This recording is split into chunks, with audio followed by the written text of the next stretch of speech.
اسلام کی تاریخ ایسے اولیاء کرام سے بری ہوئی ہے جنہوں نے اللہ سے قرب، زہد و تقوی اور دعاؤں کی قبولیت میں بلند مرتبہ پایا۔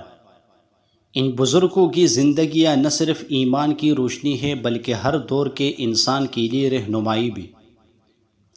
ایک دن ایک غریب عورت حضرت بہاؤالدین زکریا رحمہ اللہ کے دروازے پر آئی۔ اس کے چہرے پر غم، آنکھوں میں آنسو اور ہاتھ میں روٹی کا ایک ٹکڑا تھا۔ وہ کانپتی ہوئی آواز میں بولی، حضور، میرا بچہ 3 دن سے بیمار ہے۔ طبیبوں نے جواب دے دیا ہے صرف آپ کی دعا باقی ہے۔ حضرت بہاؤالدین زکریا رحمہ اللہ نے وہ روٹی کا ٹکڑا ہاتھ میں لیا، اپنے حجرے میں گئے اور سجدے میں گر کر رونے لگے۔ کچھ دیر بعد باہر آئے اور فرمایا، اللہ بڑا کریم ہے، اپنے بندوں پر رحم فرماتا ہے، تمہارا بیٹا صحت یاب ہو جائے گا۔ عورت روتی ہوئی واپس چلی گئی۔ جب گھر پہنچی تو حیرت سے دیکھا کہ اس کا بیٹا جو نیم جان تھا، کھیل رہا تھا، کھا رہا تھا اور ہنس رہا تھا۔ لوگوں نے پوچھا، حضرت، آپ نے صرف دعا کی تھی، شفا کیسے ممکن ہوئی؟ حضرت بہاؤالدین زکریا رحمہ اللہ نے فرمایا، میں نے اللہ کے حضور اپنے کسی عمل کا واسطہ نہیں دیا، صرف یہ عرض کی کہ یا اللہ، اگر میں تیرا بندہ ہوں تو اس ماں کی امید کو مایوس نہ کر، اور اللہ نے کرم فرما دیا۔ اولیاء اللہ کی دعا میں اثر اللہ کی طرف سے عطا کردہ قرب اور اخلاص کا نتیجہ ہوتا ہے۔ مایوسی حرام ہے، چاہے حالات کتنے ہی برے کیوں نہ ہو۔ ماں کی آہ اور ولی کی دعا کبھی خالی نہیں جاتی۔ دوسرا واقعہ،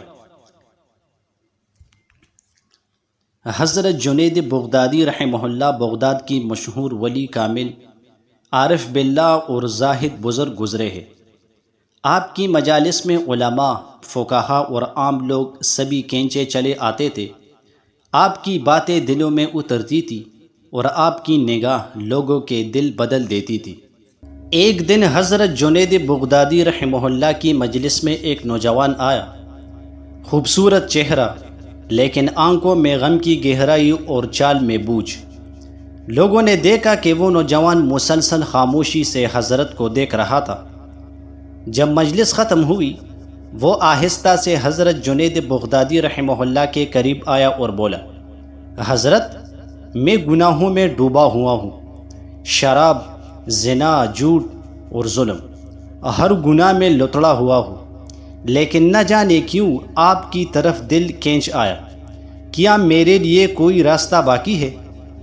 حضرت جنید بغدادی رحمہ اللہ نے اس کی آنکھوں میں دیکھ کر فرمایا، اللہ کی رحمت کسی ایک گناہگار کے لیے نہیں بلکہ ہر گناہگار کے لیے ہے، لیکن شرط یہ ہے کہ دل سے پلٹنے کی نیت ہو۔ نوجوان رو پڑا، کہنے لگا، میری نیت سچی ہے، لیکن میں ڈرتا ہوں کہ میرا ماضی میرا راستہ روک دے گا۔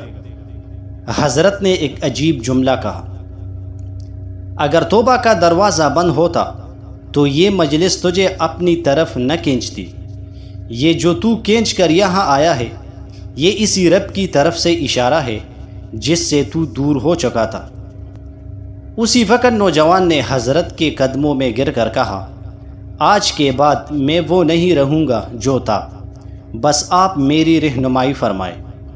حضرت جنید بغدادی رحمہ اللہ نے فرمایا، پہلا قدم، رات کو تنہائی میں رو۔ دوسرا قدم، ہر اس انسان سے معافی مانگ جس پر تو نے ظلم کیا۔ تیسرا قدم، ہر دن قرآن کا ایک صفحہ پڑھ، چاہے سمجھ نہ آئے۔ چوتھا قدم، کم بول، زیادہ سن اور ہر چیز پر شکر کر۔ مہینوں بعد وہی نوجوان جو شراب کی محفلوں کا ساتھی تھا، اب فجر کی نماز کے لیے لوگوں کو جگانے والا بن گیا۔ اس کی آنکھوں میں نور، چال میں عاجزی اور زبان پر ہمیشہ ذکر الہی رہتا۔ ایک دن حضرت جنید بغدادی رحمہ اللہ کی مجلس میں وہ نوجوان بھی آیا۔ اب ولیوں جیسا لباس پہنے، خاموش، عاجز اور نرمی سے جھکتا ہوا، لوگوں نے پہچانا ہی نہیں کہ یہ وہی شخص ہے۔ حضرت مسکرا دیے اور فرمایا، یہی ہے اللہ کی صحبت کا اثر، نہ ہم نے کچھ کیا نہ اس نے، سب کچھ رب نے کیا، لیکن نیت کا رخ درست تھا۔ اولیاء اللہ کی مجلسیں دل بدل دیتی ہے۔ گناہگار ہونا عیب نہیں، گناہ پر جمے رہنا عیب ہے۔ توبہ کا دروازہ ہمیشہ کھلا ہے۔ اللہ کی طرف پلٹنے والا کبھی خالی نہیں لوٹتا۔